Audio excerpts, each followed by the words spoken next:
Marcos capítulo 3, versículo 1 ao 6 diz assim: De novo entrou Jesus na sinagoga e estava ali um homem que tinha ressequida uma das mãos, e estavam observando a Jesus para ver se o curaria em dia de sábado, a fim de o acusarem. E disse Jesus ao homem da mão ressequida: Vem para o meio.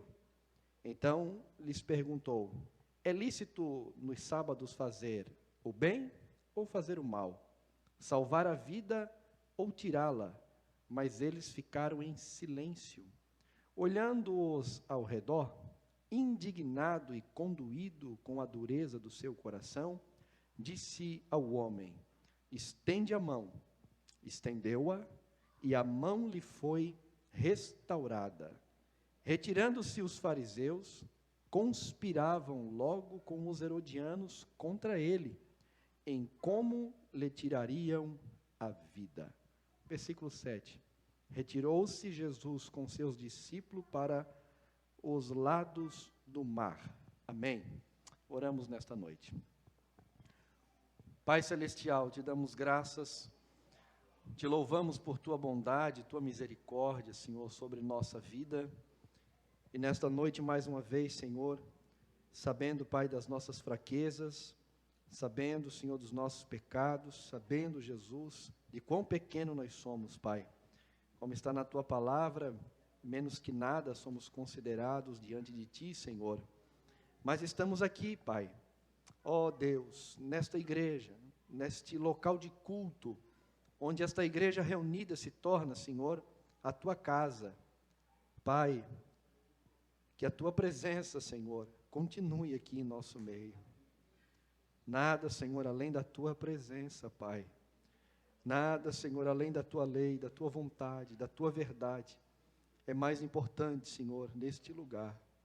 Senhor, mantém-nos de pé, Senhor. Mantém-nos, Senhor, vivos. Mantém-nos, Senhor, atentos, Pai, à tua palavra, o teu querer, o teu ensino, para que sejamos transformados, Senhor, Deus, a tua imagem, a tua luz, Pai. Ó Senhor, faz o teu reino avançar nesta noite, Senhor, mais uma vez. Ilumina, que só o teu Espírito pode dirigir nesta noite, Senhor, só o teu Espírito pode convencer. É a nossa oração, para que o teu nome seja glorificado e a tua vontade seja feita, Jesus. Amém e amém. Esteja sentados, meus irmãos. Nesta noite, eu quero pregar sobre corações duros. E uma mensagem que o Senhor me deu. E de antemão, o apóstolo Paulo, aos Efésios, capítulo 20, dos versículos 20 ao 30, ali ele diz o seguinte: que para a igreja de Éfeso, ele pregou todo o conselho de Deus. Ele não pregou parte das Escrituras, ele não pregou parte dos ensinamentos, mas ele pregou todo o ensinamento da palavra de Deus, todos os princípios da palavra de Deus para a sua igreja. É necessário na igreja pregarmos sobre família, e temos pregado. É necessário pregar sobre criação de filhos, educação. É necessário pregarmos sobre como um cristão se porta em meio à sociedade, em meio à empresa que trabalha. E são temas recorrentes na Bíblia Sagrada, trazendo este ensinamento. Mas há um tabu a ser quebrado, e muito importante, que na verdade nós estamos atrasados quanto a este assunto, que é acerca da política, o cristão e a política. E é algo que não se fala e tem-se um tabu na igreja, de que falar dessas coisas é errado, ou que nós temos que se omitir totalmente desses assuntos. Um dos grandes erros na política é a politicagem. Isso é um erro. Mas o cristão saber os seus direitos e exercê-lo dentro da sociedade, principalmente numa sociedade democrática como nós vivemos, pois a democracia nos dá liberdade de escolha, de voto, mas precisamos saber o que as Escrituras, o que a Bíblia, não o que a Assembleia de Deus, não que a fé cristã, não que as denominações cristãs, Não o que um pastor pensa, não, mas o que as Escrituras nos ensinam. Outro ponto importante: de púlpito não se ensina em qual candidato se deve votar. É um grande erro dizer que este ou aquele. Há um grande problema hoje no meio da cristandade que estão trocando um Messias por outro. E isso é um grande problema, porque só tem um Messias que não é pecador, que não erra. O outro, ele é pecador, ele erra. E ele pode mudar. O que nós temos que defender é o que a palavra de Deus defende. Há cristãos que se candidatam em partidos políticos que são a favor do aborto, a favor do casamento homoafetivo, a favor de pautas que vão contra as Escrituras. E nós os aceitamos em nosso meio e damos os nossos votos a eles, contabilizando para o crescimento deste movimento contra a palavra de Deus. E a grande pergunta, e o momento que nós estamos vivendo no Brasil é: o que a palavra de Deus nos revela acerca deste assunto? Eu não quero falar nessa noite diretamente sobre política, não é isso. Eu vou expor as Escrituras, o que está aqui dentro desse texto, o que Jesus nos ensina, como lidar com essas forças demoníacas contra a verdade. É uma luta entre a verdade e a mentira. Como que se porta a verdade e como que se porta a mentira. Meu discurso não é político, pelo contrário, nem fui para as Escrituras achar uma mensagem política, não é isso. Eu fui às Escrituras para pregar o capítulo 3 à igreja. E ao escrever, ao preparar esta mensagem, o Senhor nos revela muitos ensinamentos importantes para a igreja no dia de hoje.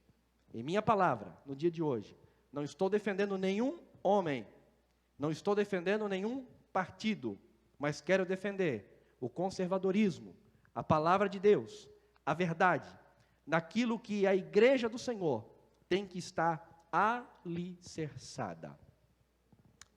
Também não me privarei de fazer algumas denúncias, até porque João Batista não se privou. Hoje vamos aprender um pouco mais do conflito entre a verdadeira fé e os inimigos dela, os inimigos da verdade. Vamos aprender como lidar com os corações duros, endurecidos, e contra os perseguidores da verdade, os inimigos da fé cristã. Um cenário muito atual que estamos vivendo tanto no Brasil quanto no mundo. Nesta passagem, Jesus nos mostra que os corações duros, os inimigos da fé, não são amolecidos pelas boas obras da igreja, pela pregação do evangelho, nem mesmo pela pregação do amor. Eles não são amolecidos por isso.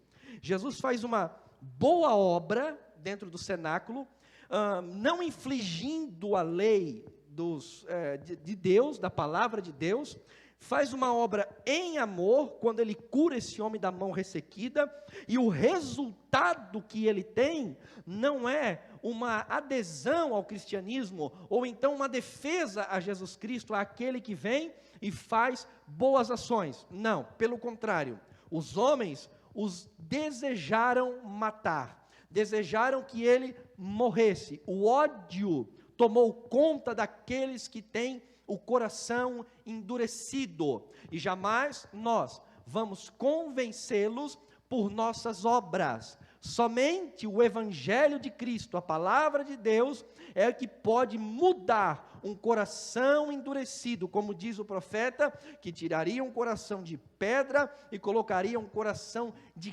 carne, mas não são as boas obras que farão isso.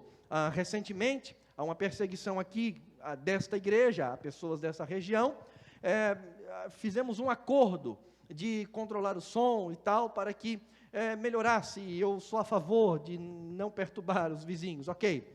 Mas, no domingo que eu mais baixei o som desta igreja, recém assim que eu cheguei, o dia que eu lutei aqui, disse: abaixa todo o som, vamos trabalhar o mínimo possível.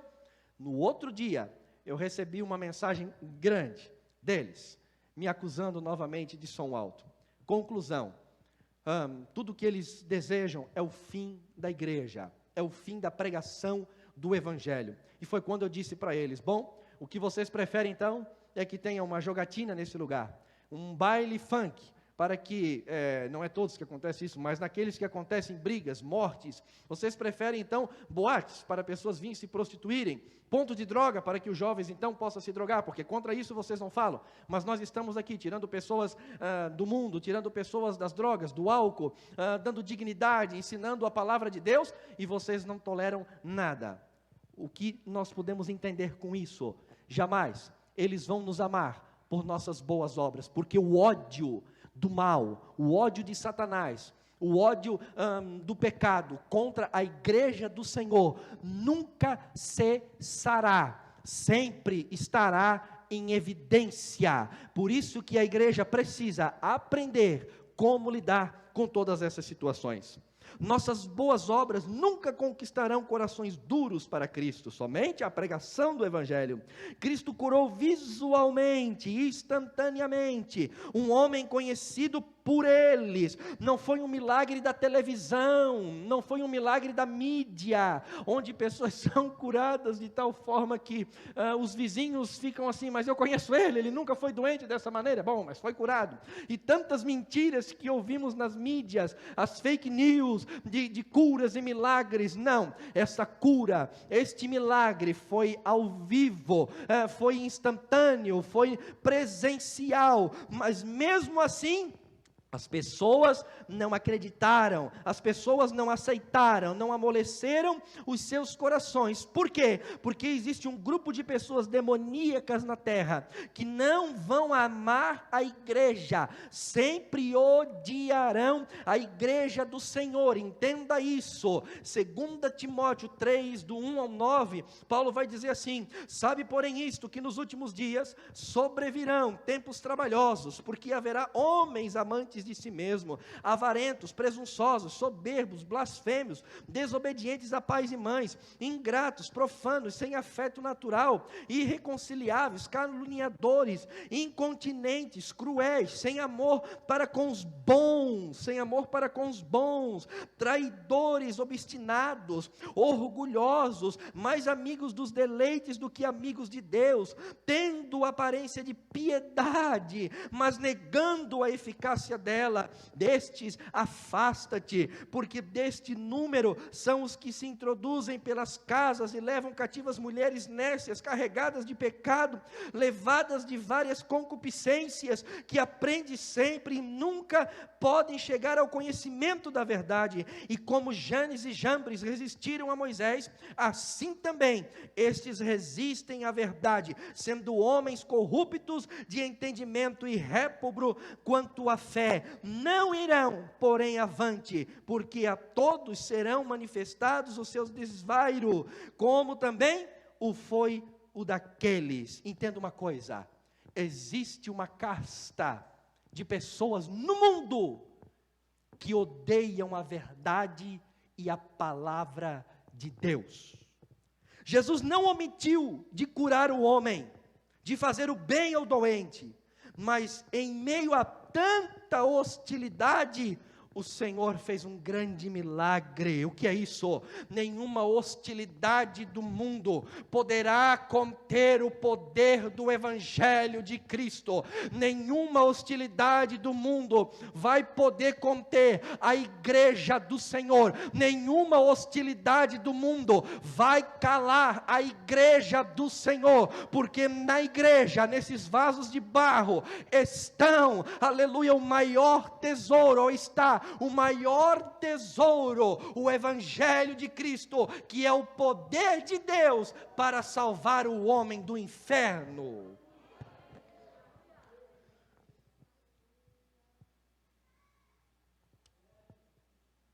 Estamos vivendo em tempos de tantas mentiras, e tem uma coisa: a igreja não pode se calar. Você que é politicamente correto, você acabou de aderir ao movimento esquerdista. Se o politicamente correto é negar a fé, nós estamos negando a Deus.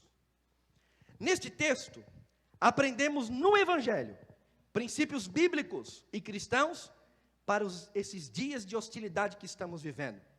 E o primeiro ponto que é revelado nas Escrituras é a falsa caridade daqueles que têm corações duros. Não se engane. Entenda uma coisa que eu vou dizer aqui para vocês, num cenário político. Entenda uma coisa. Quando nós falamos de governantes, pastor, mas a Bíblia fala de política. Bom, Deus, quando criou o homem, disse: governa o mundo.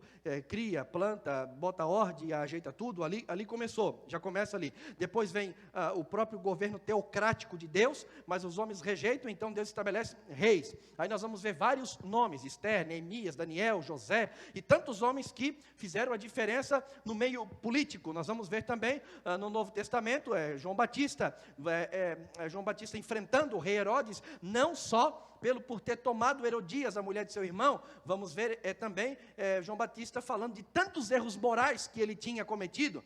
Vamos ver Paulo falando para Agripa acerca da fé e instruindo ele na palavra de Deus, e com certeza falando acerca do governo. Romanos 13, Pedro em 2 Pedro 2, 12, 13, falando. Enfim, nós vamos ver a necessidade da influência da palavra de Deus no meio político, mas tem uma coisa que nós temos que deixar claro, meus irmãos, é que do outro lado dos corações duros, existe uma falsa caridade, um falso amor, uma falsa verdade quanto à caridade, o amor que eles tantos pregam. Aqui na passagem são fariseus, líderes religiosos de uma seita, que no tempo de Jesus, que as suas características se consideram superiores em santidade, superiores no conhecimento da lei, mas na verdade eles são grandes adúlteros da lei.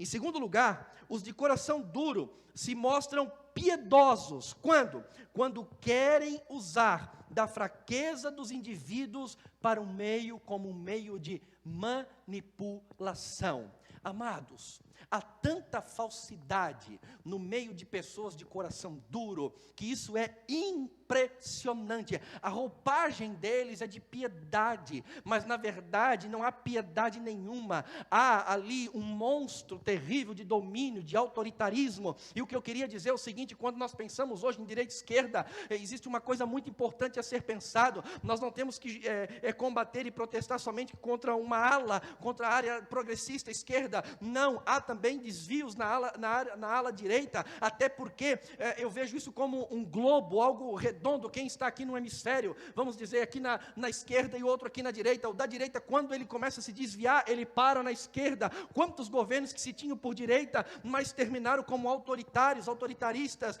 totalitários. Nós precisamos, como igreja de Cristo, se posicionar nas Escrituras, na palavra de Deus, e não aceitar e combater os desvios, os erros, porque isto é boa obra. Entenda uma coisa: só a igreja do Senhor tem a palavra de Deus, só a igreja tem a verdade, só a igreja pode influenciar, só a igreja pode dizer o que é verdade e o que não é. É a igreja do Senhor que é sal na terra, que é luz no mundo, e o dia que nós deixarmos de causar influência, nós vamos ver um mundo apodrecer, nós vamos ver um mundo correr de mal a pior, e quando queremos se levantar, o tempo já passou.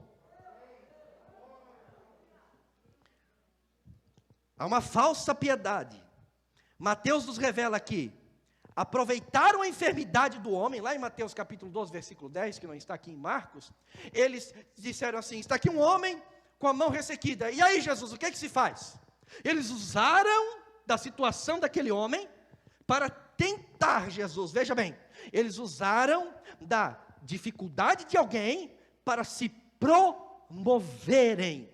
Se aproveitaram da deficiência de outros para se beneficiar. Eles não têm amor ao indivíduo, mas usam o indivíduo para o bem da sua organização. Religiosos e duros de corações são assim. Veem as pessoas como meio de autossatisfação. Eles desejam padronizar as pessoas, igualar as pessoas para conseguir dominá-las, para tê-las sob as suas ordens, dependência. Mas o Evangelho de Cristo, meus irmãos, defende a liberdade individual. O Evangelho de Cristo olha para o indivíduo. Nós somos livres, nós somos libertados, aleluia. Por isso que está escrito: conhecereis a verdade e a verdade vos libertará. Nós estamos sob uma lei verdadeira, a lei de Deus, a lei de Cristo, a lei do Espírito, que traz liberdade. Ninguém pode nos colocar num padrão, numa caixinha e dizer aqui e ali. Não, nós temos a palavra de Deus, e quem conhece ela é livre.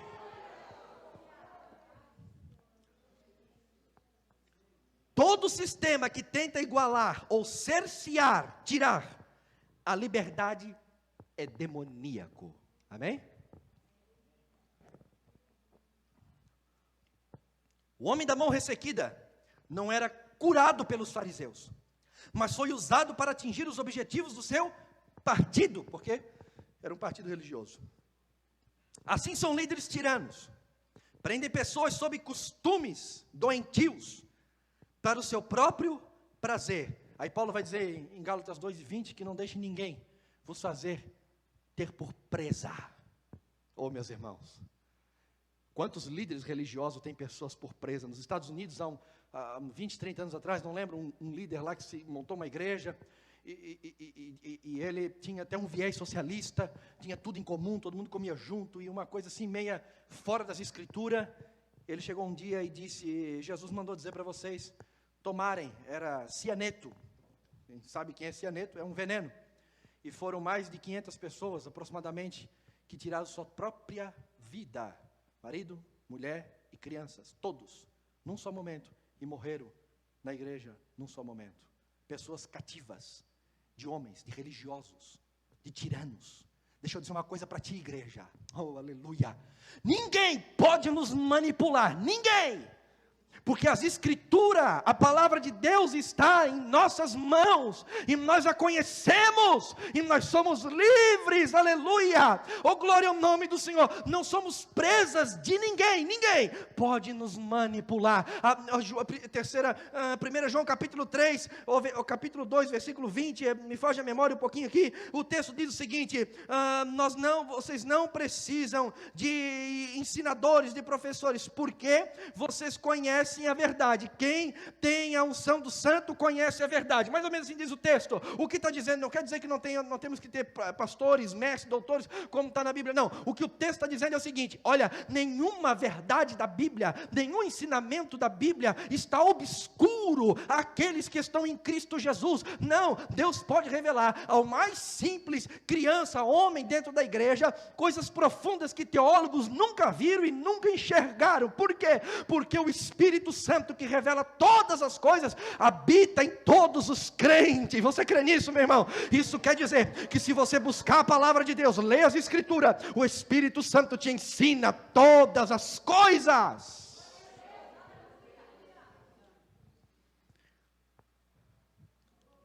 Porém, assim foi o sistema socialista e comunista de Lenin, Stalin, de Hitler, na Venezuela, na Argentina, bem como nos movimentos esquerdistas brasileiros.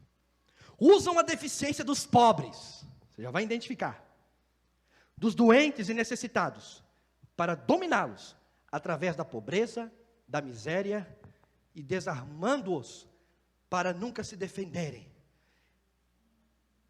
para poder ter a massa como a população como uma massa de manobra. Escute, o Bolsa Família, não estou defendendo um homem, preste atenção nisso. Os mantém pobres e dependentes, para que alguém ganhe os seus votos. Quem dá comidinha, ganha os seus votos. O Bolsa Família pode e deve existir, não sou contra. Mas, como um meio para tirar as pessoas de condições da inércia, e não mantê-las numa pobreza e numa inércia, pois Deus é contra a preguiça e a favor do trabalho. Sabe o que Salomão diz? Ele diz: há 3 coisas na terra que é muito importante, que é bom para o homem. E o que são? Quais são essas 3 coisas? Comer, dormir e trabalhar. Oh, coisa maravilhosa. Tem coisa melhor do que isso? Falando do exercício humano no dia a dia? Não, não tem. Comer, dormir e trabalhar. Não comer o pão da preguiça. Como é maravilhoso trabalhar, chegar em casa cansado, ter uma boa comida, comer e ter uma boa cama e descansar. Por quê? Porque a Bíblia já visa isso, a liberdade do homem para o trabalho, ele ter a sua comida e ter a sua boa casa. Isso é visão de Deus, é liberdade do Senhor, aleluia. Mas estes, eles não têm dó do povo, apenas os usam para se perpetuar no poder, tudo para manter o seu governo. Os fariseus, os duros de coração, mantinham o homem da mão mirrada e tiravam proveito dele, sobre ele, e não expressaram nenhuma alegria quando viram ele curado. Pelo contrário, tiveram ódio daquele que o curou. Assim são os corações duros, jamais querem ver o bem de todos, somente o seu.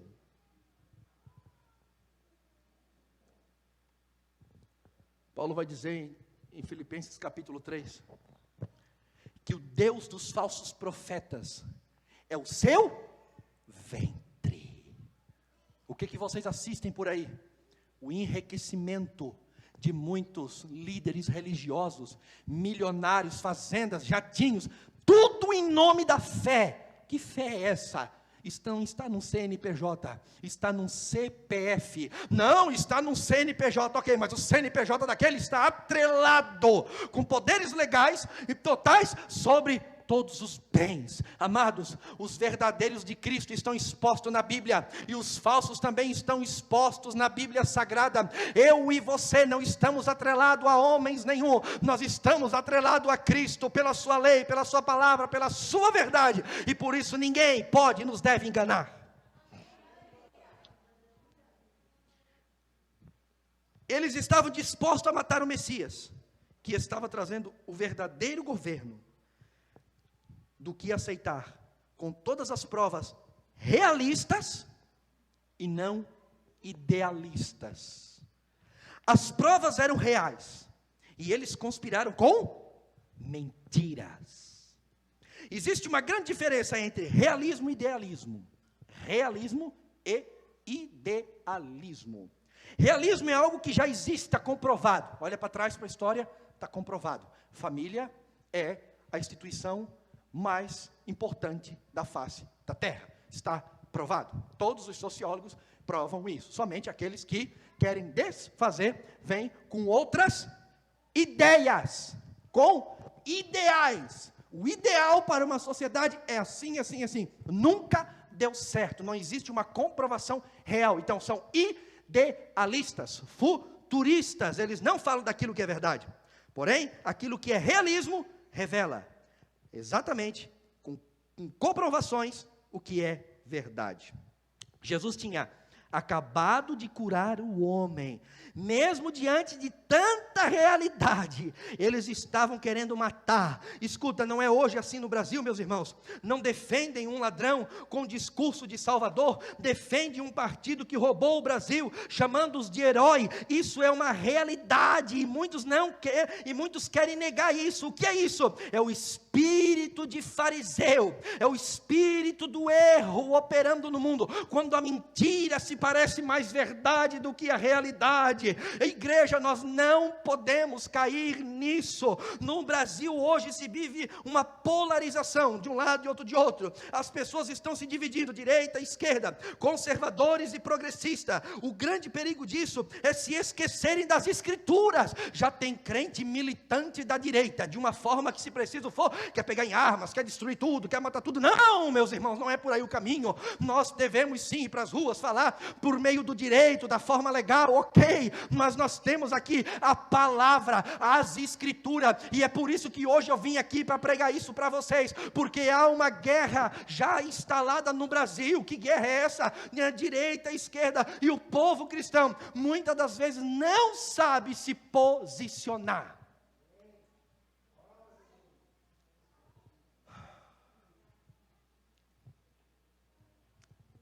Ambos os sistemas, direita e esquerda, promete salvação. Mas o que realmente diz as Escrituras? A resposta é: ambos os sistemas têm defeitos, porém, um deles mais se aproxima do diabo e o outro de Deus. Todo cristão terá que se posicionar, pois anular-se é favorecer um dos lados. Você quer anular seus votos? Você vai estar dando benefícios a um lado. Não tem como fugir. Se ficar, o bicho come. Se correr, o bicho pega. Ambos os lados precisam ser protestados. Tem muita gente que se diz aí bolsonarista. Vocês sabem meu voto que é, eu não quero subir aqui para fazer isso. Eu sou de Cristo. Prego a palavra e protesto contra quem for necessário. Cuide. Não saia das Escrituras por causa de um homem.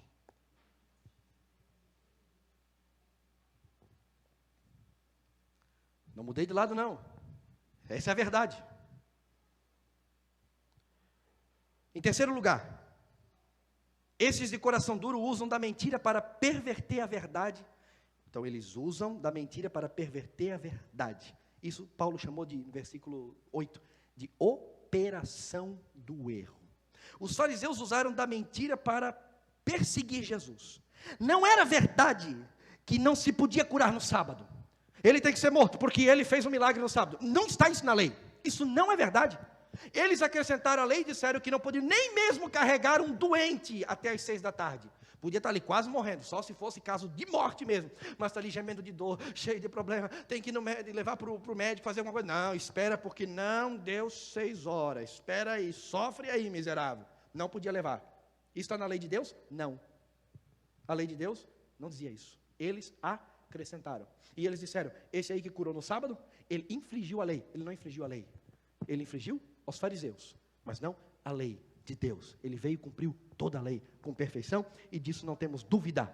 O que é isso? Isso é a operação do erro. Como Janes e Jambres resistiram a Moisés, assim também estes resistirão à verdade. Você pode falar uma verdade escancarada, você pode falar uma verdade realista, né? Quando você vê o movimento feminista se crescendo no Brasil, você vai e mostra quem é as mães do movimento feminista, os pais do movimento feminista, você mostra como se criou, como se formou, para as próprias feministas, pois elas ainda têm uma palavra de defesa.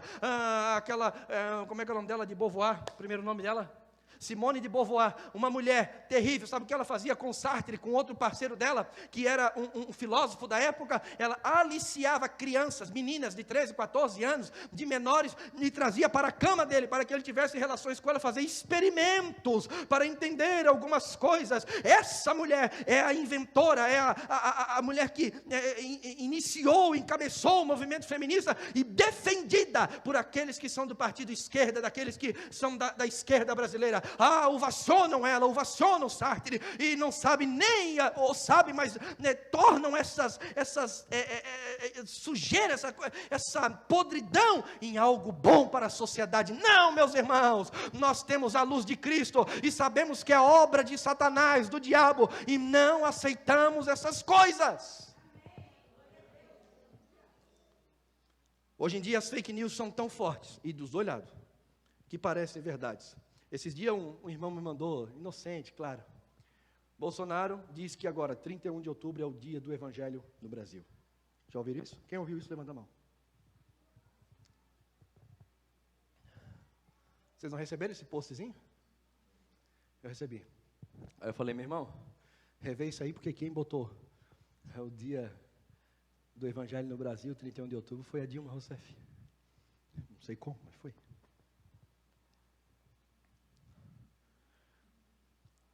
Grandes jornais trazem tanta mentira que parece ser verdade. Escuta essa agora.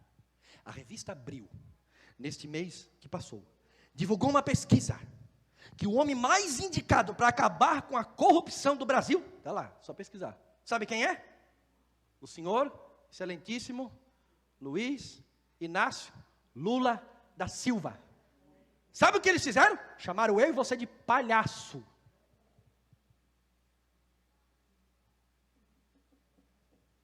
É o homem, está lá na revista Abril, é só abrir, você vai ver lá. Está lá, pesquisa de uma tal, não sei o que lá que fez a pesquisa. É isso. Vocês concordam? E o pior, se eles tomarem o poder, quem falar o contrário a essas mentiras pagarão preço. O mesmo senhor presidente, ex-presidiário, eu sempre confundo presidiário e presidente, eu sempre fico confundindo. Tá, o Lula já disse que vai colocar regras na internet e nas demais mídias. Sabe o que é isso? Ele disse, as igrejas falam o que eles têm que falar lá da religião, os pastores não vêm se meter onde é que não é para chamado. Eles não querem os cristãos na política, eles não querem que nós pregamos o evangelho. Sabe por que o comunismo é contra a igreja do Senhor Jesus? Porque é na igreja que os valores da família são pregados, que tem direito à propriedade privada, que tem direito à liberdade econômica, é no meio do evangelho, da palavra de Deus. Eles querem cercear, querem tirar isso da igreja do Senhor. E ele disse então que vai colocar, e o que é isso? Isso é autoritarismo. Então podemos dizer que a nova versão de Lula é autoritarismo, é lá Xi Jinping, é Hugo Chávez, enfim, é isso aí. Se ele vir, vem dessa forma, porque ele mesmo verbalizou. Os cristãos de hoje não querem se envolver com a defesa da verdade, com política, mas quando forem obrigados a falar e acreditar nas mentiras, vão lembrar porque não lutaram pela verdade enquanto tinham poder, liberdade de expressão, e as leis os apoiavam. Aí vão entender o porquê que esse pregador aqui fala essas coisas. Ratifico algo importante aqui, que já que mencionei o nome desse lado desse político, quero dizer outra coisa, e não estou defendendo um homem, o atual presidente, não estou lhe defendendo aqui, não estou fazendo nada por ele, eu estou falando aqui do conservadorismo, estou falando da verdade, estou falando do evangelho de Cristo, que os cristãos devem defender. Estou falando aqui da liberdade individual, econômica, de expressão, do direito à instituição privada, contra o aborto, contra a descriminalização das drogas e outras pautas que ferem a Constituição divina.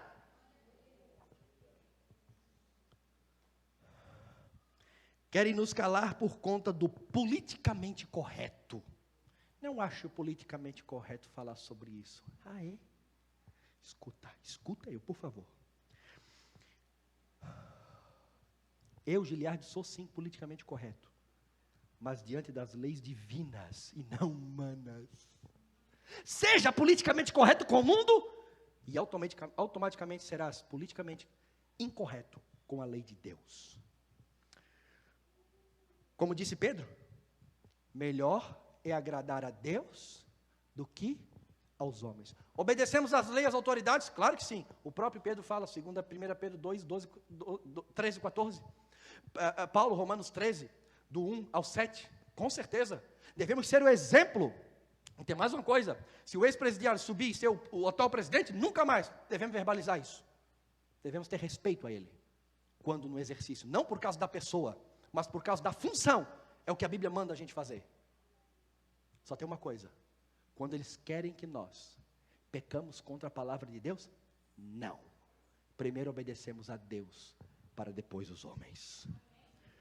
Porém também devemos fazer críticas e julgar pelas Escrituras, atitudes e ações de política de direita quando infringem as Escrituras do Senhor. Não brigue, como já falei, por Bolsonaro, não seja um bolsonarista, mas defenda uma política conservadora, aquela que mais se aproxima das Escrituras. Cuide em ser esse tal bolsonarista, pois se ele falhar, você ficará envergonhado. Não lutemos por um homem, mas pela verdade, pela democracia, pela república e pela liberdade, porque isso está na palavra de Deus. Em terceiro lugar, os de coração duro se unem, escuta isso, até mesmo com os inimigos para derrubar a verdade. Você agora vai se assustar com isso. O texto diz que os fariseus se uniram com os herodianos. Quem eram os herodianos, meus irmãos? Os herodianos eram aqueles que, era um grupo político de Roma, que lá no início, lá quando, no período interbíblico, depois de Malaquias, antes de Mateus, eles começaram a fazer culto no templo e oferecer porcos, e exigir que os judeus, logo judeus, oferecer porcos no altar. É uma blasfêmia. E havia um grupo que começou pela família dos Macabeus, que disseram, nós não vamos aceitar esse negócio. Fugiram para as montanhas, lutaram, guerrearam. Contra quem? Contra os herodianos. E aí depois, mais tarde, aí se viraram os fariseus. Agora, nesse tempo, nesse período, eles ainda não se gostavam, não se amavam. Quem conhece a história sabe que os judeus foram um grupo que foram até privilegiados pelos romanos. Os romanos o queriam bem. Lembra quando foram crucificar Jesus? Pilatos não queria, mas o povo gritava: crucifica, crucifica. E ele com medo do povo. Quem era o povo? Judeus. Porque eles dependiam politicamente dos judeus. Tinha uma certa associação. Os judeus não tinham que ir para a guerra deles, o judeu tinha liberdade de não trabalhar no sábado, os judeus tinham muitas liberdades deles, mas eles nunca obedeceram os romanos, sempre não foram contra os romanos. Sangue de judeu sempre é assim, sangue de Mordecai, não se dobra ninguém. Mas quando foi para trair Jesus, se uniram com os herodianos. Escuta agora uma coisa que eu vou te dizer. Quem conhece a história da política brasileira, quando que acabou a ditadura militar, acabou em 85 com João Figueiredo, se eu não estou enganado. Começou ali José Sarney, e aí em 85 veio, depois a primeira eleição presidencial de Fernando Collor, depois de Collor veio lutando com quem? Com Lula. Depois de Collor veio com Fernando Henrique, 2 mandatos de Fernando Henrique lutando com Lula. Depois veio então o atual presidente, o ex-presidente Lula, ele ganhou, ficou 2 vezes, aí passou para Dilma, ficou mais 2 vezes, ou quase, por causa do impeachment, estou certo? Ok? Depois disso vem então o Bolsonaro. Mas escute uma coisa, desde a primeira concorrência com o Fernando Collor foi contra PMDB, logo depois contra Fernando Henrique, e os demais foi contra o PSDB, PT contra PSDB. Escute uma coisa, eles que se diziam inimigos, não, meus irmãos, eles se uniram para manter um sistema de esquerda no Brasil. Sabe por quê? Porque a PSDB e PT sempre jogaram muito, e notícia agora recente, aquele que ia ser o vice do Lula, agora vai ser, nas eleições próximas, vai ser o presidente, o candidato à presidência pelo PSDB. Ora, peraí, eu agora vou sair pelo PSDB, mas até então eu estava do lado do Lula. Como é que eles vão se enfrentar agora? Sabe como é que eles vão se enfrentar? Como se enfrentou Geraldo Alckmin e Luiz Inácio Lula da Silva em 2006. O PT estava no seu 2º mandato com Lula, a corrupção era enorme, mas Geraldo Alckmin na sua campanha, ele em momento algum, ele acusava Lula e o PT de corrupção, só apresentava os seus papéis. Por quê? Porque não queria ferir a mesma política que o tal defendia. Ou seja, se cair entre PSDB e PT, já está em casa, está na nossa mão, está tudo certo, mantemos o Brasil aqui na nossa mão. Havia ali uma troca de favores, e hoje não é diferente. Na verdade, o Brasil é um grande teatro, está na mão dos socialistas há muito tempo, e a prova disso é que agora que o teatro acabou, aqueles que tinham as cadeiras cativas no seu camarote do plano brasileiro, estão enfurecidos, porque tudo mudou. Entrou um PSL, um partidozinho que ninguém conhecia, um homem que fala um monte de palavrão, ignorante, que briga com todo mundo, e arrancou a cadeira dos socialistas no Brasil. Estão enfurecidos, estão vendo, há muitos erros, mas estão vendo o crescimento brasileiro. Aí estão dizendo assim, a carne não dá mais para comer. Tem que protestar contra isso mesmo. Mas espera aí, ainda bem que ele está no poder, porque daí tem ovo, porque senão nem ovo tinha para comer. Vocês sabem por quê? Porque mantinha um poder aqui e o cavando. Deixa eu dizer uma coisa, o Porto de Santos está sucateado. Sabe o que Lula fez? Mandou milhões para o Porto de Cuba, para restaurá-lo, e fez ele lindo e bonito, enquanto o maior porto da América Latina, que é de Santos, está sucateado. Pegaram o meu dinheiro, o seu dinheiro, e investiram num país socialista, comunista. O que é isso, meus irmãos? Isto é a esquerda brasileira.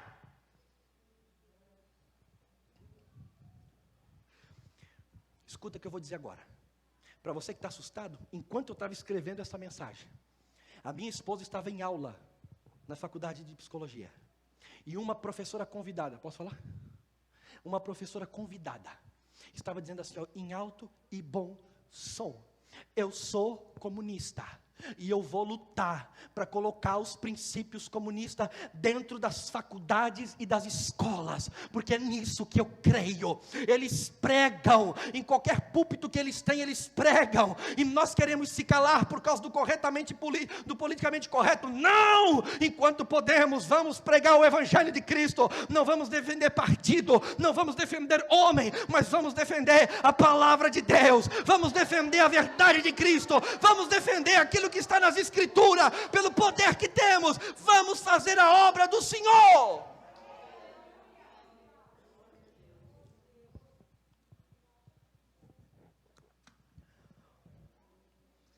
Eu estou pregando energicamente, você não vai achar que vai sair daqui, pegar uma arma, não. Jesus vai nos ensinar como é que a gente luta. Escuta aqui, ninguém é do MST aqui, que depreda, quebra tudo, não, ninguém é do MST. Em quarto lugar, vimos que a religião falsa sempre está ligada e unida com a política. Escuta, o pastor está se contradizendo. Não estou contradizendo, que o cristão deve se envolver na política. Escuta, o erro, está em se unir a fé com a política, dizendo que a política agora é salvadora. Isso é um erro. Assim como o governo não deve dominar a religião, é autoritarismo, o que Hitler queria fazer, o que Stalin fez, o que Lenin fez, enfim, dominar a religião também não deve dominar o governo, o que a Igreja Católica Romana fez por 1200 anos. A igreja jamais deve se vender ou se unir ao governo e ser serva dele. O papel da igreja é de influenciar na política com as verdades de Deus. Um erro é os cristãos se omitirem da política. Outro erro é se unirem à fé e à política como salvadora. O que Franklin Ferreira chama da idolatria do Estado. Achar que o Estado é o salvador. Não, esse é outro erro. Um erro é ignorar a política. Outro erro é se vender para ela. E aí entra politicagem. Outro dia eu falo sobre politicagem. A igreja tem seu papel, o Estado tem o dele. Mas todo cristão deve influenciar o Estado de três formas. De uma forma moderada, uma forma um pouco mais agressiva. Agressiva não é a palavra certa. Um pouco mais infiltrado, um pouco mais envolvido. Ou então totalmente envolvido. O que é isso? Todo cristão deve saber defender a razão da vossa esperança. Devemos saber falar sobre o que é certo e o que é errado. Todos nós, como eu já disse, nós estamos num país democrático. Temos direito ao voto. Como vamos votar, expressar, sem saber o que nós estamos fazendo? Ok. Vamos lá. Vai sair um fórum político aí bom aí para nós aprender. Outro. Podemos se envolver de alguma forma maior. Lutando com partidos, como cristão, não como igreja agora. Não como Assembleia de Deus, não, como pessoa. Lutando com ONGs, se envolvendo nas escolas, se envolvendo nos centros comerciais, no bairro, esqueci a palavra agora, se envolvendo em todo lugar que podemos se envolver, nas comunidades, de forma para influenciar. E terceiro lugar, podemos então, você pode ser político, e deve ser, tá bom? Outro dia falamos sobre isso, vamos lá. A igreja tem o seu papel, como já disse, nós somos o sal da terra, a luz do mundo. Devemos erguer a nossa voz diante de tanta mentira. Tem crente que tem medo de morrer, de apanhar, de ser perseguido, de ser trollado. Meu amado irmão, essa é uma característica do cristão. Não, agora não vou ser perseguido porque eu defendo o Bolsonaro. Não, eu sou perseguido porque eu prego a verdade, porque eu falo o que é a verdade. É por isso que devemos dizer, como Jesus nos disse, que nós seríamos, se ele já foi, quanto mais nós, que seríamos ainda muito mais perseguidos. Mas nós devemos fazer a diferença. Nossos irmãos devem ser professores deste ensino fundamental das universidades, diretor da escola, político está aqui agora, líderes comunitários, médicos, advogados, tantas áreas que nós temos que se infiltrar, que nós temos que estudar, que nós temos que ir para a faculdade, que nós temos que ir lá, ou seja, onde, não quero saber de faculdade, mas no teu bairro, na tua rua, no teu trabalho. Não faça política, não é isso, mas pregue a verdade. Eu sou contra o aborto, eu sou contra a a união homoafetiva, eu sou contra tantas pautas esquerdas, eu sou contra, sou a favor da família, sou contra, enfim, sou a favor da liberdade de expressão, sou a favor da liberdade econômica, eu sou de direita, eu sou conservador, e sou e pronto.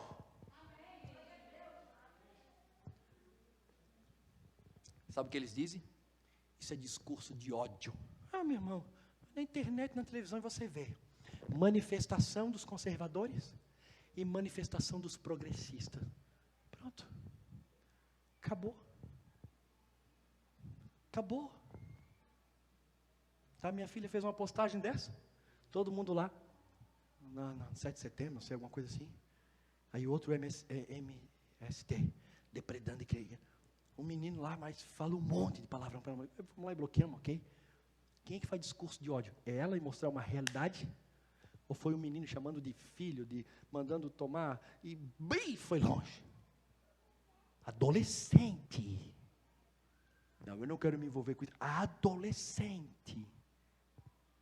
Espero que o meu filho seja o presidente do Brasil. Espero que a minha filha seja deputada, senadora, seja o que for. Preparando eles para isso. E deve preparar a tua família para isso. Sei que você tem coragem. Escuta.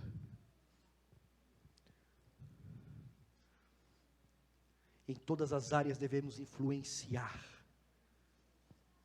Mas o que nossos irmãos não podem fazer é se unirem com ideologias contrárias às Escrituras. Quer ver um erro grande?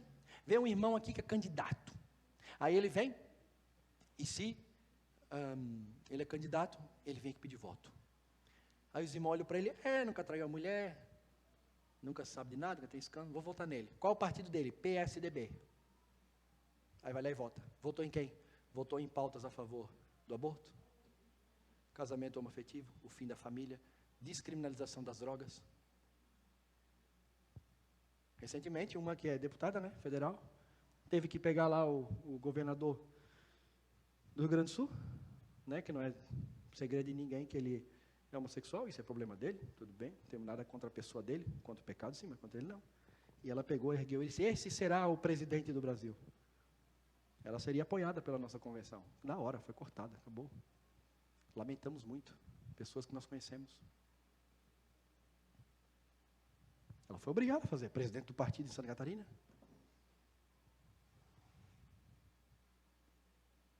E muitos crentes votaram nela. Eu até votaria, na época eu não conhecia de política. Mas votei em outros porque não conheço, enfim. Enquanto eu for pastor aqui, escreve o que eu vou dizer. Pode vir qualquer político. Pode vir prefeito, até o Bolsonaro. Sentou ali, a gente não apresenta ninguém, né? Nem apresentar, apresenta. Que falta de arte. Claro que não. Aqui o culto é para Cristo, é para Deus, não tem nada a ver com isso. David Martin Lloyd Jones, enquanto pregava na abadia de Westminster, o Evangelho de Cristo, a rainha da Inglaterra vinha, sentava ali, ela era rainha lá. Ali ela continuava sendo rainha, mas membro da igreja. Acabava o culto, cada um ia embora, acabou. Aqui não é lugar de exaltar político nenhum, aqui é lugar de pregar a verdade, o Evangelho de Cristo. E é por isso que eu estou falando do assunto chamado política pelo Evangelho de Cristo, para que nós não sejamos mais enganados. Aí, cristãos não podem se unirem a ideologias contrárias à Escritura. Não devem se unirem com as inverdades por trocas de poderes e privilégios. Não, me ajuda aí na campanha porque eu te boto lá. Não, Jesus nos chamou antes de tudo para sermos fiéis a Ele, e se Ele quiser nos colocar em lugares altos, Ele que faz. Não podemos nos vender, usar das mesmas armas que os inimigos da verdade que eles usam, a mentira, a propina, a troca de favores, compra de voto e outros. Não, temos uma grande arma. E qual é a arma da igreja? A primeira grande arma e a total, a maior de todas, o Evangelho, a verdade da qual nós estamos pautados, porque mesmo perseguidos, mortos, seja o que for, nós vamos morar no céu por meio dessa verdade que é o Evangelho de Cristo. Mas como o Evangelho ele é fé e obras, temos que fazer obras também, não para ser salvos, mas porque fomos salvos. Aí nós temos o voto, nós temos a legislação, nós temos o direito, nós temos a justiça, e Deus no comando acima de tudo e de todos. Vocês gostaram dessa frase final, né?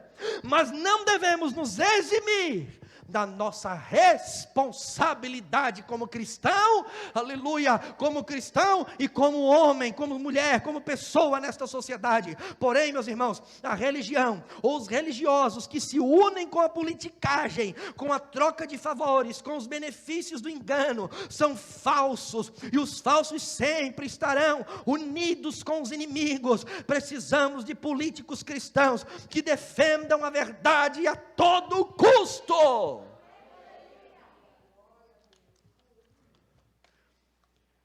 Só falta mais um pouquinho.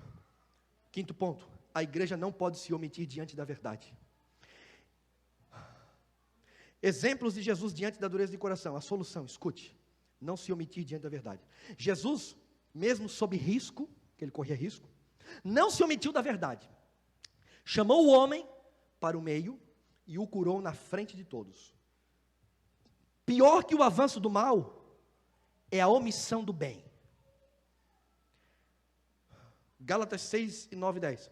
Não nos cansemos em fazer o bem, porque a seu tempo ceifaremos, se não houvermos desfalecido. Então, enquanto temos tempo, façamos bem a todos, mas principalmente aos domésticos da fé. Pior que a manifestação do mal é a omissão dos cristãos em combater a verdade. Já viu aquele discurso? Religião e política não se discute. Isso é uma história do diabo. Se você não discutir religião, você não prega o evangelho. Se você não discutir política, você entrega a sociedade para o inferno. Isso tudo com medo de perder certas coisas: o seu nome, seu emprego, sua moradia, seus privilégios, seus votos, sua posição, seu cargo, tantos outros. Não se esqueçam que as leis ainda nos favorecem, ainda. Por isso devemos fazer e falar dentro da lei e dentro da lei e da legalidade e do direito. Escuta aqui que eu vou dizer. Interessante que em Lucas 6:6 diz que a mão do doente que era ressequida era qual lado? A mão direita.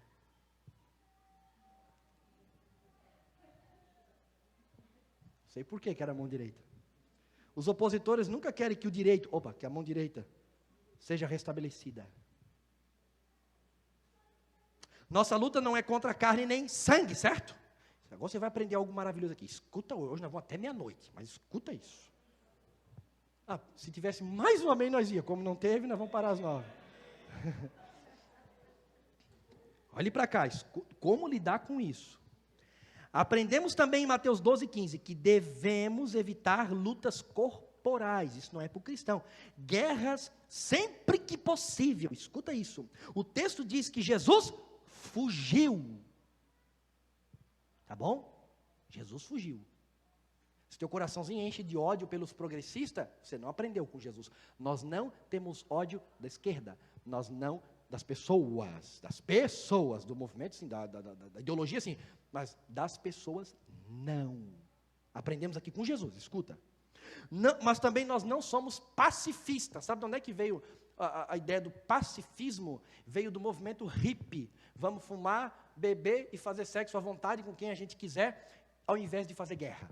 Esse era o lema deles na Segunda Guerra Mundial. Vamos fazer sexo num lugar de guerra. Era isso. Assista lá na internet, você vai aprender. Isso é o pacifismo. Pois não, como é que não somos hippies? A Bíblia diz, olha o que a Bíblia diz. Se for possível, quando estiver em vós, tende paz com todos. Quando for possível. Escuta aqui. Imagina se os aliados na Grande Guerra, Segunda Guerra Mundial, que é Estados Unidos, Inglaterra, Rússia, Canadá, Brasil, até a Rússia estava lá no meio, lá por causa do que, né? Eles não fizessem guerra com a Alemanha nazista. Pense nisso. Você se inteira do assunto. Veja o que é os campos de concentração. E bota lá, campo de concentração nazista Auschwitz, por exemplo. Você não vai acreditar no que você vai ver. Tem gente que não tem estômago para ver, não é? Imagina, escuta só. Se os aliados não entrassem em guerra com eles, os nazistas controlariam, olhe para cá, toda a nação mundial. E eu e você estávamos fritos. Por quê? Porque nenhum de nós aqui tem uma carinha ariana. É ou não é? A maioria aqui tem um pezinho na África. É ou não é? E o Hitler odiava todos que não eram arianos. O que é a descendência ariana? Ele dizia que era raça pura, de sangue puro, pessoas altas, bem branca, cabelo loiro, olhos azuis, era os arianos. Quem não fosse ariano, fornalha nele. Ele, se chegasse no Brasil, exterminava. Ele queria fazer no mundo uma raça pura, ele era nacionalista.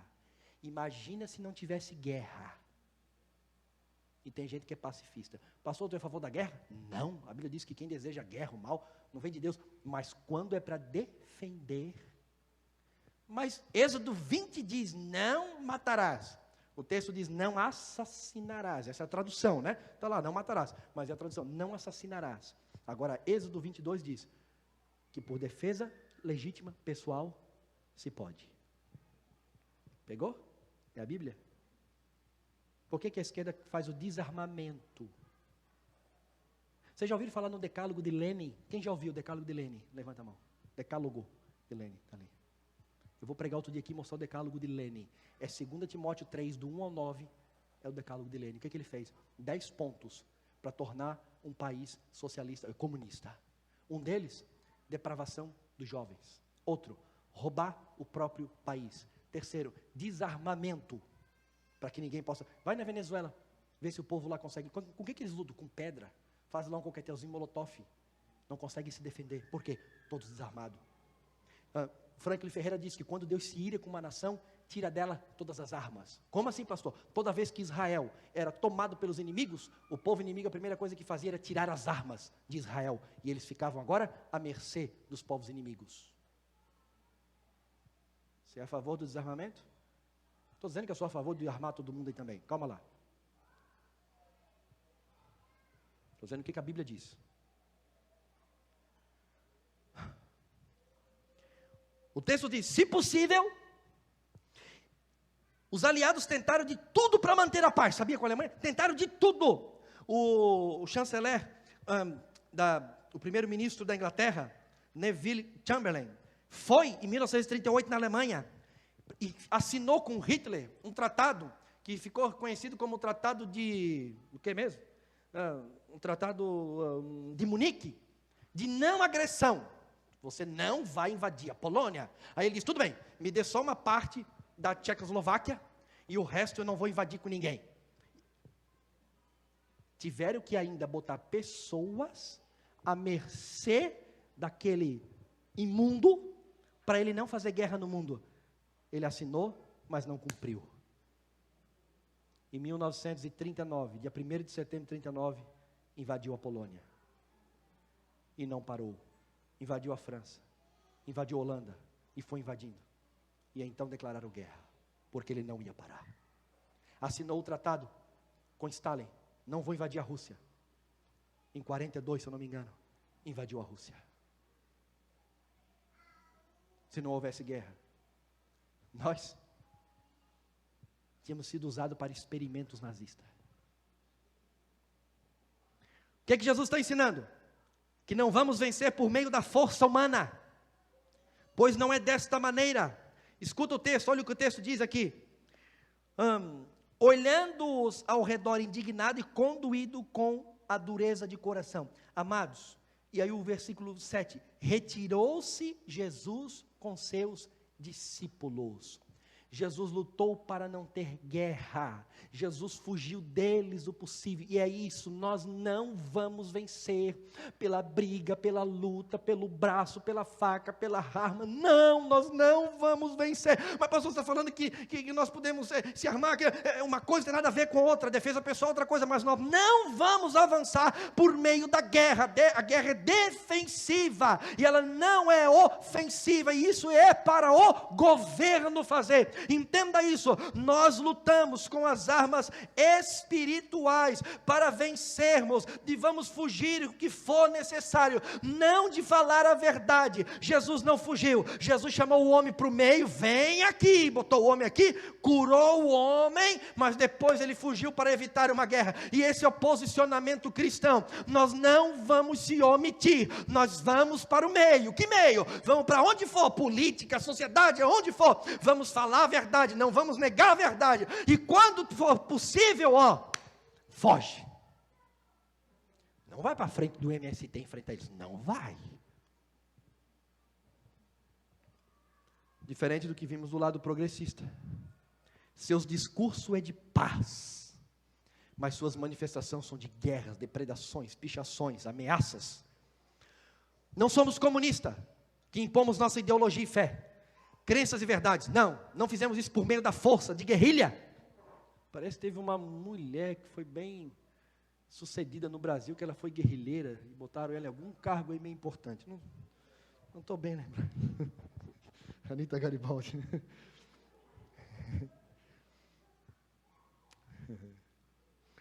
Devemos se manifestar sim, em prol do bem, assim como Jesus fez. Se colocou no meio, chamou o necessitado, aleluia, e não manteve, dizendo, olha, se tu ficar do meu lado, eu vou te dar coisa melhor do que eles. Não, Jesus curou e disse, vai homem, estás curado, aleluia. Ainda em Marcos 3:5, o texto diz que Jesus fugiu, escuta, Jesus ficou, agora aqui, indignado e ao mesmo tempo conduído. Sabe o que é indignado? É irado, mas irado como? Com dor, mas com dor no coração, não diretamente com os fariseus, mas com a atitude deles. Aprendemos que aquele que é servo da verdade não pode ser indiferente, conformado com a injustiça e dureza de coração das pessoas que em relação à verdade, entenderam? Nós não podemos, nós temos que ficar irado.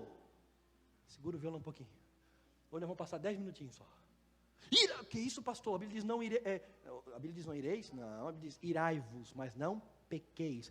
Só que nós não devemos ficar irado com as pessoas, mas com a mentira.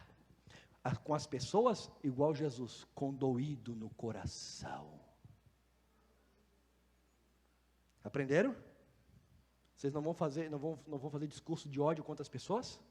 Não faça isso. Ame elas, mas seja inconformado com a mentira. Isso é diferente no meio do comunismo, no meio da esquerda. Eles desejam matar todos que os opõem. E assim o comunismo, o socialismo e todos os que reverenciam essas ideologias. Mas nós cristãos lutamos com raiva, lutamos com ira contra as ideologias. Se Jesus ficou irado, por que nós não podemos ficar? Escuta isso. Mas contra o erro. Muitos já perderam o direito de se indignar, a indignação pelo erro, porém também a dor no coração pelas pessoas que vivem no erro. Há muitas pessoas que não amam mais os ímpios, não amam os homossexuais, não amam os travestis, não amam as lésbicas, não amam os LGBT, não amam essa gente. Como que não? Nós devemos amá-los, lutar com amor, se irar diante de tanta mentira, de tanto engano, vê-los ir morrendo, indo para o inferno, meus irmãos. Mas devemos ter amor a essas pessoas e lutar para salvá-los. Aleluia. Como? Não fazendo obras, porque eles não querem ver isso que nós fizemos, mas devemos pregar o Evangelho, que é o poder de Deus para libertar este povo. Aleluia. Muitos já perderam esse direito de se indignar. Todo cristão é alguém indignado e conduído, e não podemos perder esse direito. Romanos 12 diz, não vos conformeis com este mundo. Aleluia. Como seremos inconformados, meus irmãos? Nós temos que se inconformar com este mundo. Por isso essa história de muitos crentes serem politicamente corretos é um ato de covardia, não querer denunciar o erro por amor às almas. Não deixa, tadinho, ele é homossexual, não fala porque não é correto. Talvez o momento de falar não é aquele, mas é aquele. Mas se você não falar, Ezequiel diz, aquele que sabe da verdade não fala, requererei da mão de vocês o sangue dessas almas. Deus vai requerer. Você pode ser politicamente correto com os homens aqui, mas Deus vai requerer de mim e de você o falar a verdade. Aleluia. Cristãos perderam a capacidade de se indignar por conta do politicamente correto. Perderam, porque dizem que somos preconceituosos. Somos sim, eu sou preconceituoso. O que é isso? Eu tenho meus conceitos pré-formados. O que está formado em mim, estabelecido? O que é pré? A palavra, o Evangelho. Eu não pertenço ao mundo líquido, que hoje aqui não é problema, agora ali é. Não, o que é verdade absoluta. E isso é um conceito formado que eu tenho e ninguém pode me tirar, porque eu sou livre. Cristãos perderam a capacidade de se indignarem por conta da má interpretação da batalha espiritual. Escuta isso, nossas armas, pastor, são espirituais, mas se esquecem que está incluído na arma espiritual. Eu concordo com você. A espada do Espírito. E o que é a espada do Espírito? É a palavra. Devemos combater as ideologias como? Se omitindo? Não. Falando, pregando. A fé vem pelo ouvir e o ouvir da palavra. E o que muitos crentes estão fazendo é se omitindo. Na batalha espiritual, escuta o que eu vou dizer. O inimigo só é derrotado quando usamos a palavra, quando falamos, é quando pregamos, meus irmãos. Não, eu estou orando. Eu gosto de Rebecca Brown. Aí eu vou mapear, vou descobrir qual é o Satanás que está aqui nesse lugar. E aí eu vou fazer orações. Eu repreendo, eu determino. Isso é historinha para boi dormir, meu irmão. Isso não é verdade. Como é que nós destronamos Satanás? Paulo mostrou isso, indo e pregando o Evangelho de Cristo. A única arma de ataque que temos é a espada, é a palavra, é falando no que cremos, é defendendo o Evangelho, como está em Filipenses, é pregando o Evangelho, como está em 2 Timóteo, é anunciando as verdades de Cristo, que é a ordem de Deus, falando a verdade do Senhor. Quando, pastor? Em tempo e fora de tempo. O chamado aqui nessa noite é: você é cristão? Até quando você vai se calar diante da verdade de Deus? Até quando? Quer mais um texto? Efésios capítulo 6 diz que a nossa guerra é nas regiões celestiais, mas não diz como. Como? A Bíblia se completa. 2 Coríntios capítulo 10 versículo 4 diz assim: porque as armas da nossa milícia não são carnais, e sim poderosas em Deus para destruir, essa palavra aqui, fortalezas, que quer dizer ideologias, anulando nós sofismas, filosofias, ideias, a mesma coisa. Escuta, Paulo está dizendo, irmãos, que a nossa luta é ideológica no campo das ideias. Enquanto Karl Marx disse, vamos invadir os quartéis e dominar o mundo por meio da força, Gramsci diz, não, vamos invadir as escolas. E ao invés de usar o cano do revólver, vamos usar o giz do quadro. Vamos transformar a cultura para ganhar a economia. Marx dizia, vamos dominar a economia e aí dominaremos a cultura, implantaremos o comunismo. O Gramsci fez o contrário, não, vamos ganhar cultura e aí dominaremos a economia. E é o que o Gramsci está mais próximo de Paulo, mais para o mal. Ele entendia que era por meio das ideias, das ideologias. E eu pergunto, cadê os crentes se formando em história, se formando em pedagogia, indo para as universidades, sendo professores, fazendo mestrado, fazendo doutorado, fazendo pós-doutorado? Cadê os crentes? Não, eu não sou chamado. Não, o Senhor nos deu um espírito de fortaleza. Vamos em frente, igreja, vamos lutar pela verdade, porque para isso fomos chamados. Não tenho mais tempo. Por último, número 7, se cumpriu de novo aquilo. Os duros de coração, escuta aqui, nunca se rendem, mas a vitória final virá para a igreja de Cristo. Os fariseus prepararam um plano, vamos matar Jesus. Mataram Jesus. Mas quando mataram Jesus, foi a vitória da igreja. Esse mundo jaz no maligno. Eles não, escuta, a luta contra o mal, eu vou te desanimar agora, nunca vai acabar. Você entendeu? Você entendeu? Nunca vai acabar. Mas nós não podemos se render. Pedro disse, Jesus, eu queria que o Senhor me perdoasse e tal, do que eu te neguei e tal. Aí Jesus disse assim, Pedro, fica tranquilo, um dia tu vai ter o mesmo caminho que eu. Ou seja, tu vai pregar o meu evangelho, vai fazer, mas um dia vão te matar. Um dia te pegarão, um dia, mas até lá, seja o meu pastor, o pastor da igreja. Apacenta os meus cordeirinhos. Enquanto estamos vivos, igreja, vamos fazer a obra do Senhor. Não ceda. Não ceda quanto às verdades, não ceda. A igreja foi chamada, aleluia, para pregar o evangelho, mesmo que o mal nunca escuta. E quando que vai acabar? Está aqui, meus irmãos, está onde? Apocalipse capítulo 19, escuta.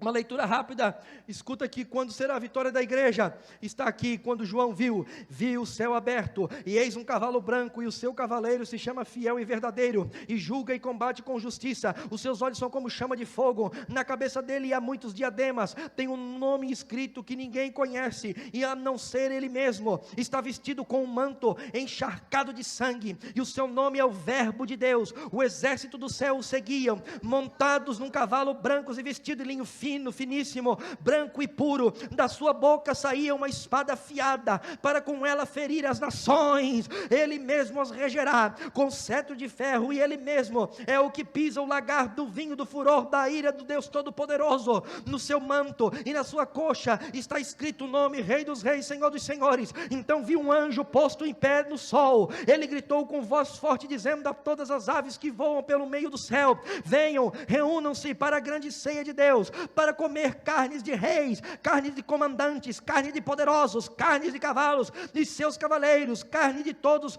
quer livre, quer escravo, tanto os pequenos como grandes. E vi a besta e os reis da terra, que os seus exércitos reunidos para fazer guerra contra aquele que está montado no cavalo e contra o seu exército. Mas a besta foi presa, com ela foi preso o falso profeta que, com os seus sinais feitos diante da besta, seduziu aquele que receberam a marca da besta, e eram os adoradores da sua imagem. Os dois foram lançados vivos dentro do lago de fogo que queima com enxofre, e os outros foram mortos com a espada que saía da boca daquele que estava montado no cavalo. E todas as aves se fortaram das suas carnes. Aqui será a vitória da igreja para todos sempre. Aleluia. Nós não estamos marcados com a besta, nós não estamos seguindo a ideologia de Satanás, nós resistimos o pecado, nós resistimos o mal, porque nós somos a igreja de Cristo, lavada e comprada no sangue do Senhor Jesus. Quantos podem adorar Jesus? Pode tocar. Quantos podem adorar Jesus?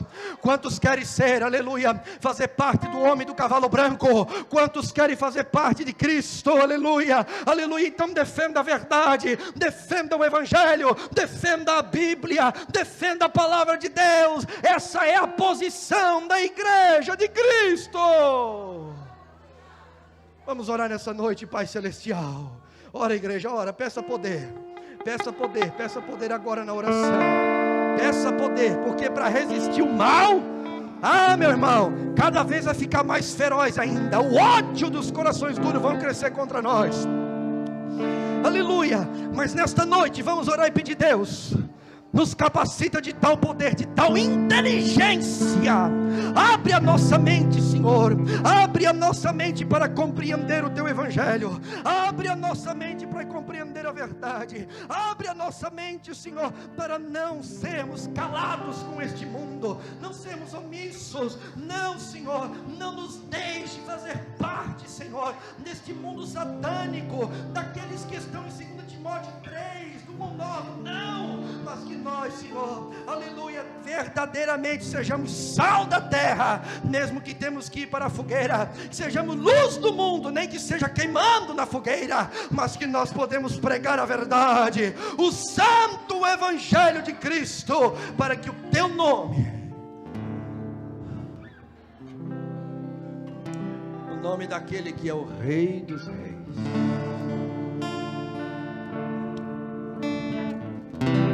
esteja no lugar mais alto.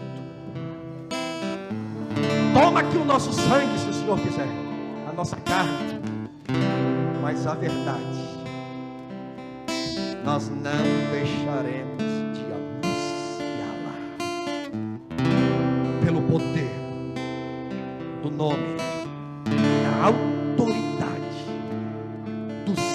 sangue de Jesus e do nome que está sobre a igreja. Quem crê na palavra de Deus, cante.